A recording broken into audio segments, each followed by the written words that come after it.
and so people start coming in, but like advanced people who had HBO one night stands, people who were on SNL. Right. It wasn't like people beginning trying to figure it out. Right. Because I have people coming in and, well, you gave those people a chance. No, I didn't give them a chance.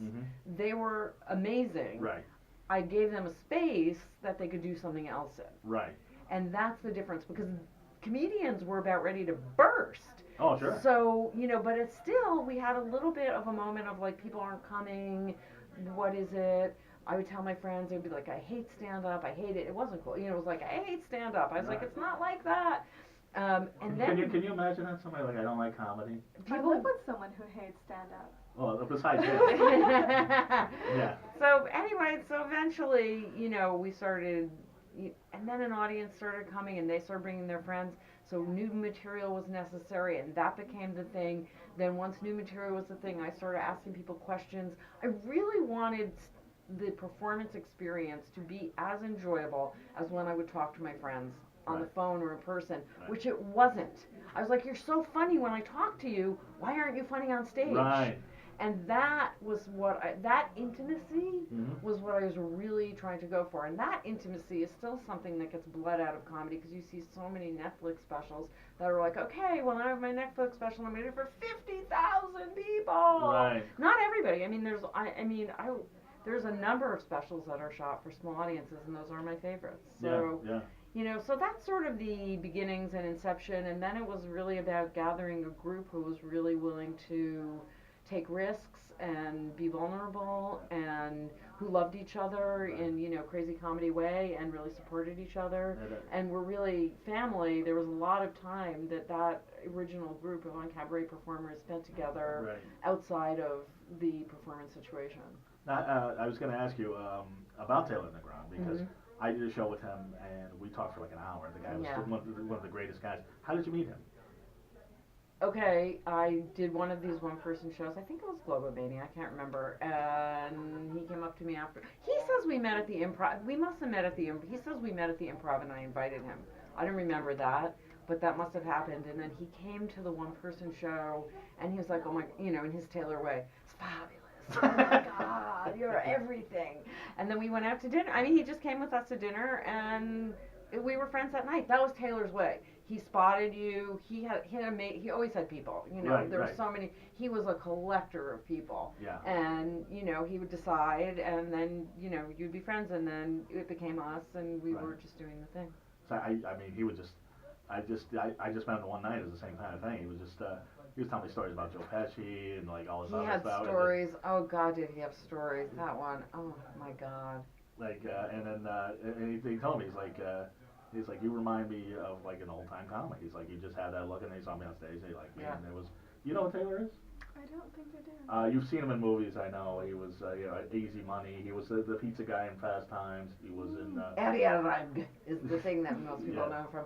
There's some really Google him, because there's a great piece somebody made about him that I posted a few months ago. That was maybe, I don't know if it was BuzzFeed. It was somebody made a video that was like him talking about being okay with being that guy from that thing. And well, he always stole the scenes in the movies. But he was an incredible writer. I mean, some of his best work. I mean, I loved his UnCabaret sets, and it was always a mixture of what made him really unique as a performer.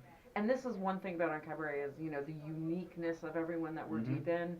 It's not just that they're good; it's that they're exceptionally unique. Right. And Taylor's uniqueness is his mixture of a certain sort of Catskills. I mean, he loved a joke. Right. But mixed with the most Proustian immersion, sensory beingness.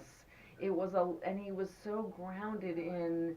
He had a little Joan Didion because he was so immersed in what Los Angeles was, and he had grown up here, and Lucille Ball was his teacher. Oh, I didn't know that. Oh yeah, he talked about that a lot, and so he had a lot of show business, but mixed in with a very high art sensibility. He spent a lot of time in the south of France with painting, and he was very sensitive in that way. So he had a very unique mixture of those two things. Right. Now, when did you know that, or when was the phrase alternative comedy first voiced? That's a good question. It was soon after Luna Park, mm, we sent out an email, like a press release. There was still a lot of press. It wasn't everything online. Well, there was, there's no online. Yeah. There was a Prodigy, and like you put your phone. There was a little online, but it wasn't much. And so it was like this is starting to have a movement. There was some other shows, and there was a great writer for the Los Angeles Times named Chuck Crisafulli, who came to the show a lot before he wrote the article. And he was so smart, and he really understood that something was happening. And it was a moment, and we were like, can we even like keep the show running till this article comes out? And then really was that. Well, yeah, I mean, you know, how long can you keep a show? It's hard to keep a show going. Right. I was going to ask you, how before the internet, how did you get the word out? Word of mouth. There was email. I mean, there was email. Right. I mean, do you put ads in the LA Weekly? The LA Weekly was super effective. And we got a lot of listings. We were often the pick of the week. Right. And that would mean something in that time. You know, if you were pick of the week, people were like, oh, and there wasn't that much to choose from either. There weren't 1,000 shows. Right. And there was no great HBO on Sunday night, and there was no, you know, there was a lot less to do. So anyway, this article came out, and it was on a Friday in the LA Times above the fold of the calendar section. Wow. When that's all there was, and it went from like, maybe we can keep going, to like bedlam, people fighting to get in, literally like fist fights at the doors. We were adding second shows, and then the quality control went, you know, and then it was like, now it's not even good. Wait a minute, what's happening? So it was crazy. Really? Well, no. I mean, you know, but the that second... was like you would keep the quality. Oh, no, but the second show of it, you know, we were still a young show. Yeah, the second show, was it going to be the same, or were they different people? You know, how to figure out to do a second show a night when every show is supposed to be different. Right. Oh, You know, that it's not like, okay, do it again. It's not like a second show in Vegas where it's like, just say that same hour. Right. You know, you're supposed to be doing new material. That was the conceit of the show. Right. So it became the conceit because we had a lot of audience that kept coming back. They were like, oh, wait, this is great. Bring my friends. Then you'd see the same people who were like, this has got to be different. We can't keep repeat. So anyway, and that's what I like. So so it was somewhere in that article.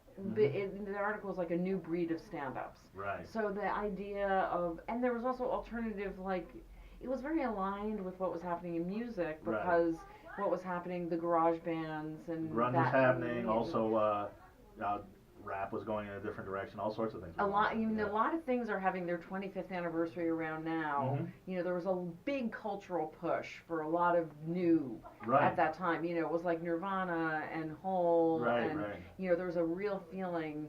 You know, it was a lot of celebrities in the audience. Quentin Tarantino was always coming, and he was like, you ruined stand-up for me. I see it's all tricks now, regular stand-up. And he would come all the time, and you know, it was the guys from Beastie Boys were there in their outfits at one point, and you know, but there were so many factors.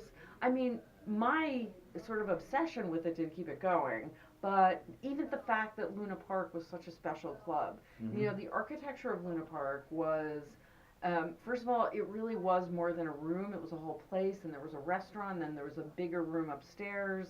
And then, and the way it would happen is you'd come into a hallway, you'd face yourself in a giant mirror, sort of confronting yourself.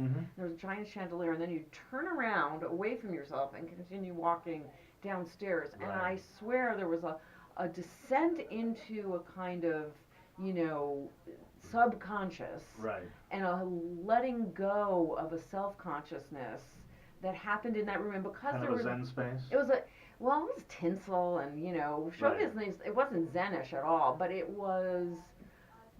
You're going into a different place. You're going into a basement, you know, which is a special kind of area where you can explore. And the same way, you know, like, you know, kids would go into the basement of a house and have fun. It was like that. Right. There was a liberation to it. And as it was hitting mainstream, you know, Entertainment Weekly did give us, like, you know, liberating was a quote that, you know, we got. And it was liberating because you were free to not be funny on the beat, but also because people took risks. And it was partly this, and then people were sitting on the stairs when it would get crowded. You'd have people on the stairs, and, you know, performers watching other performers, and Robin Williams coming in, sort of cramming in so he could